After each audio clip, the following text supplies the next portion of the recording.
నమస్తే, welcome to our channel. నేను మిస్సిరి.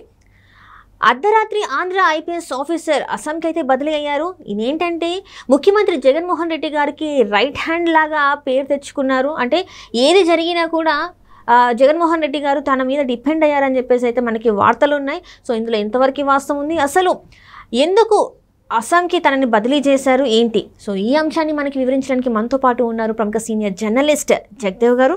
నమస్కారం సార్. నమస్తే అండి. సార్, ఇప్పుడు చూస్తుంటే అర్ధరాత్రి అస్సాంకి బదిలీ అయిన ఐపీఎస్ ఆఫీసర్ అసలు ఎందుకు, దేని మూలాన, అసలు ఎవరు తీసుకున్నారు బదిలీ? అంటే మనం చూసాం ఇంతకుముందు కూడా కొంతమంది అధికారులని బదిలీ చేశారు. సో ఇది ఈయనను కూడా ఈసీ అధికారులు వాళ్ళు చెప్పడం వల్లనే ఈయన బదిలీ జరిగిందంటారా? అలా కూడా అయ్యుండొచ్చు. కాకపోతే ఇప్పటి వరకు ఉన్న అధికారులు ఎవరైతే ఉన్నారో వాళ్ళు తెలుసో తెలియకో ప్రభుత్వంతో ఒక ర్యాపో మెయింటైన్ చేస్తుంటారు. కాబట్టి ప్రభుత్వంకి అనుకూలంగా పనిచేయొచ్చు అనే ఉద్దేశంలో కూడా ఎన్నికల కమిషను ఎలక్షన్స్ ముందు ఇటువంటి చర్యలు తీసుకుంటుంటుంది. ముఖ్యంగా పోలీస్ బాసుల్ని, చీఫ్ సెక్రటరీని అటువంటి వాళ్ళని కూడా మార్చేసే అవకాశాలు ఎక్కువగా కనిపిస్తుంటాయి.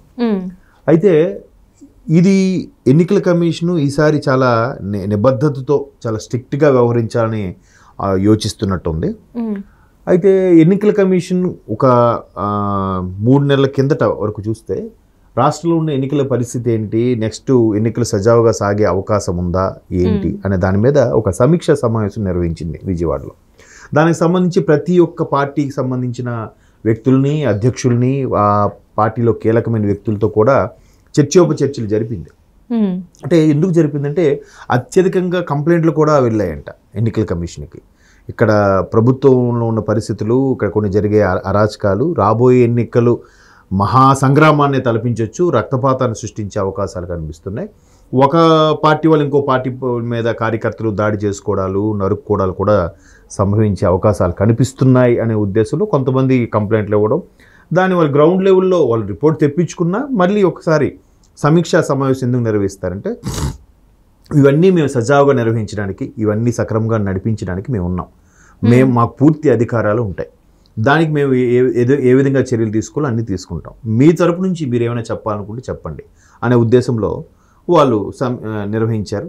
దానికి అన్ని పార్టీల వాళ్ళు వెళ్ళి ఎవరికి తోచింది వాళ్ళు చెప్పడం జరిగింది. ముఖ్యంగా ఆ సందర్భంలో చంద్రబాబు నాయుడు గారు కానీ పవన్ కళ్యాణ్ గారు కూడా వెళ్ళి ఎట్లా గతంలో ఎన్నికల్లో ఎటువంటి సమస్యలు వచ్చినప్పుడు, నేను అప్పుడు ముఖ్యమంత్రిగా ఉన్నప్పుడు నేను ఎటువంటి చర్యలు తీసుకున్నానని చంద్రబాబు నాయుడు గారు చెప్పడం, పవన్ కళ్యాణ్ గారు కూడా వాళ్ళకి సంబంధించిన కొన్ని ఎదురైన సంఘటనల గురించి చెప్పడం, అలాగే పోలింగ్ బూత్ ఏజెంట్లుగా ఎవరిని నియమించాలి, అలాగే ప్రిసైడింగ్ ఆఫీసర్స్ని ఎవరిని పెట్టాలి, ఎవరిని పెట్టకూడదు, ఆ వాలంటీర్ని పెట్టాలని ప్రభుత్వం యోచిస్తోంది. అది పూర్తిగా ఎన్నికల నిర్వహణకి విరుద్ధంగా ఉంది. అది వాలంటీర్లు కూడా ప్రభుత్వ ఉద్యోగులు అయితే కాదు, ఈ ప్రభుత్వం ఒక పథకంలాగా వాళ్ళని, ఇప్పుడు ప్రభుత్వ సంక్షేమ పథకాలు ఎలాగైతే రిలీజ్ చేసిందో వాళ్ళకు కూడా ఉద్యోగం కల్పించేలాగా నిర్వహించి వాళ్ళతోనే వాళ్ళని ఒక గూఢచారులుగా ఉపయోగించుకుంటూ చేయాలంటుంది.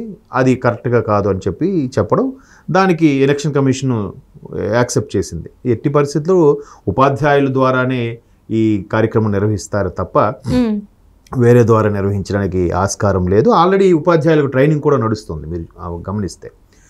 అయితే ఇవన్నిటి మీద వచ్చినప్పుడు ఎలక్షన్ కమిషన్కి పూర్తి అధికారాలు ఉంటాయి, ఎటువంటి చర్యలను తీసుకోవచ్చు అని ఇప్పుడు కాదు, మహానుభావుడు టిఎన్ శేషన్ గారు ఫస్ట్ ప్రధాన ఎన్నికల అధికారి దేశం మొత్తానికి అయినప్పుడు ఆయన కొన్ని రకాల చర్యలు తీసుకుంటూ ఎన్నికల నిర్వహణకి, ఎన్నికల అధికారికి ఇటువంటి పవర్ఫుల్ ఉంటాయా అని అప్పటి వరకు తెలియదు చాలామందికి.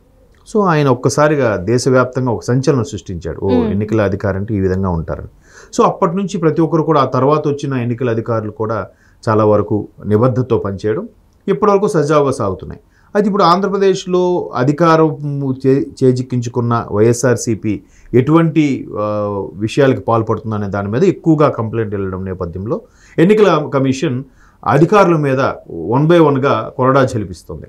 దానికి మీరు అన్నట్టుగా మీరు అడిగి చెప్పినట్టుగానే గుంటూరు రేంజ్ ఐజీని ట్రాన్స్ఫర్ చేసేయడం కానీ, ఆ తర్వాత చిత్తూరు, కర్నూలు, నెల్లూరు ఎన్నికలు నిర్వహించే అధికారులు కానీ, అలాగే ఆ పర్టికులర్ ఏరియాలో ఉండే ఐపీఎస్లను కానీ, ఆ తర్వాత మరొక 4 జిల్లాలకి ఐఏఎస్ఎల్కి సంబంధించి కానీ ఒకేసారి ట్రాన్స్ఫర్ చేయడం గట్రా జరిగింది. ఇంకా జరుగుతూనే ఉంటాయి. అయితే ఇప్పుడు రఘురామరెడ్డి గారి వంతు వచ్చింది. రఘురామరెడ్డి గారి వంతు ఎలా వచ్చిందనంటే ఈయన చంద్రబాబు నాయుడు గారికి సంబంధించి స్కిల్ డెవలప్మెంట్ కానీ ఎన్ఆర్ రింగ్ రోడ్డు విషయంలో కానీ ఈయన కీలకంగా వ్యవహరించడం, అది కూడా ఎటువంటి సాక్ష్యాలు ఆధారాలు లేకుండానే అరెస్టు చేయించడం, ప్రభుత్వం ఆదేశించింది కదా నిన్న తూచా తప్పకుండా పాటించడం లాంటి ఆరోపణలు అయితే ఆయన మీద ఉన్నాయి. సో చంద్రబాబు నాయుడు గారు అరెస్ట్ అయ్యి సుమారుగా 52 రోజులు జైల్లో ఉన్నప్పటికీ ఆయన మీద ఎలాగైనా బెయిల్ తీసుకురావాలి, కేసు కొట్టేయాలనే ఉద్దేశంతోనే ఖచ్చితంగా వీళ్ళు అపీల్ చేసుకున్నారు. అపీల్ చేసుకుని సుప్రీంకోర్టు వరకు వెళ్తే వాళ్ళు ఏం చేశారు, ఈయన మీద ఆరోపణలు వచ్చాయి అంటున్నారు కదా, ఆధారాలు ఉన్నాయా? రాష్ట్రంలో ఉన్నాయి. అదేంటి ఆధారాలు తీసుకురాలేదా? ఇంకొక వాయిదా ఇవ్వండి. సరే, మళ్ళీ ఆధారాలు తెచ్చారా? నెక్స్ట్ వాయిదా లేదు, సిఐడి కోర్టులో ఉన్నాయి. ఆధారాలు తీసుకొచ్చారా? కోర్టులో ఉన్నాయి. లేదంటే మా రాష్ట్రంలో ఉన్నాయి. ఇలా చెప్పొచ్చా?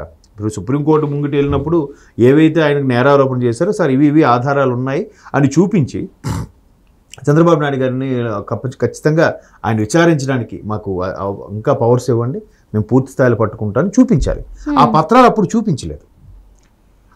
ఎక్కడున్నాయని చెప్పారు, మొత్తాన్ని చూపించలేదు, డ్రాగ్ చేశారు. అది కోర్టు కూడా అంత త్వరగా నిర్ణయం తీసుకోదు. ఎందుకు? ఏమో అరెస్ట్ అయిన వ్యక్తి నిజమైన నేరస్తుడేమో, లేదా వీళ్ళు ఆరోపణలు చేస్తున్న వీళ్ళు దొంగ ఆరోపణలేమో, ఎటు తేల్చుకోకుండా కొంత సమయం తీసుకుంటుంది. ఆ సమయంలోనే అప్పటికే ఒక 4-5 వాయిదాలు అయిపోయేసరికి వీళ్ళు ఊరికే ఏదో బూచి చూపించినట్టు చూపిస్తున్నారు తప్ప ఏమీ లేదని చెప్పి బెయిల్ మంజూరు చేసేసింది.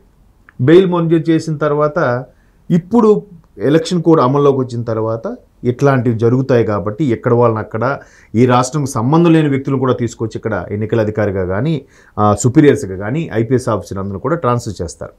ఇటువంటి నేపథ్యంలో రఘురామరెడ్డి గారికి ట్రాన్స్ఫర్ జరుగుతుందని ముందే ఊహించి మరి ఆయన చేర్పించారో ఎవరు జరిపించారో తెలియదు కానీ మొన్న వార్తల్లో చూస్తే మొత్తం సంచలనం. రఘురామరెడ్డి గారికి సంబంధించిన 2 వ్యక్తులు, హెరిటేజ్కి సంబంధించినవి కానీ, చంద్రబాబు నాయుడు గారికి skill develop inner ring road సంబంధించిన కానీ ఏవైతే ఉన్నాయో ఆ పత్రాలన్నీ కాల్ చేస్తున్నారు.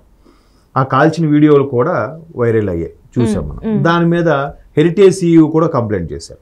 ఇప్పుడు మా ప్రస్తావన ఎందుకు వచ్చింది, ఎన్నికల కోడ్ అమల్లో ఉంటుండగా ఆ విధంగా అలా ఎందుకు చేశారు, దీని మీద ఖచ్చితంగా చర్యలు తీసుకోవాలని ఇలాగ కంప్లైంట్ చేసి ఎంత వైరల్ అయినప్పుడు కూడా వైసీపీ నుంచి ఎవరు కూడా ఖండించింది లేదు, అధికారి కూడా మాట్లాడింది లేదు. సో ఎందుకు ఎన్నికల ముందు ఈ విధంగా ఇలా చేస్తున్నారు అనేది కూడా తెరవనికి ఇంకేమైనా జరుగుండొచ్చు. బట్ ఇలాగే ఎంత రెడ్ హ్యాండెడ్గా ఎలా దొరికిపోతారబ్బా అనేది మాత్రం నాకు చిన్న డౌట్ ఉంది. సో మొత్తం మీద ఎవరైతే ఈ స్కిల్ డెవలప్మెంట్కి సంబంధించి కానీ, ఎన్ఆర్ రింగ్ రోడ్ సంబంధించి కానీ, ఈ కేబుల్ సంబంధించి కానీ, అమరావతి ల్యాండ్కి సంబంధించిన ఇది కానీ ఏదైతే చంద్రబాబుని దోషిగా చేసి ఈయన ఎంక్వైరీ చేద్దాం అనుకుంటున్నారో కొల్లి రఘురామరెడ్డి గారు ఈయన్ని అస్సాంకి ట్రాన్స్ఫర్ చేశారు. ఇప్పుడు రేపు సార్వత్రిక ఎన్నికలకు సంబంధించి దేశవ్యాప్తంగా లోక్సభ ఎన్నికలు జరుగుతున్నాయి కాబట్టి అక్కడ ఎన్నికలకు స్పెషల్ ఆఫీసర్గా నిర్వహణకు సంబంధించి ఆయన అక్కడ ట్రాన్స్ఫర్ చేశారు. గౌహతి కేంద్రంగా అక్కడ పనిచేస్తారు.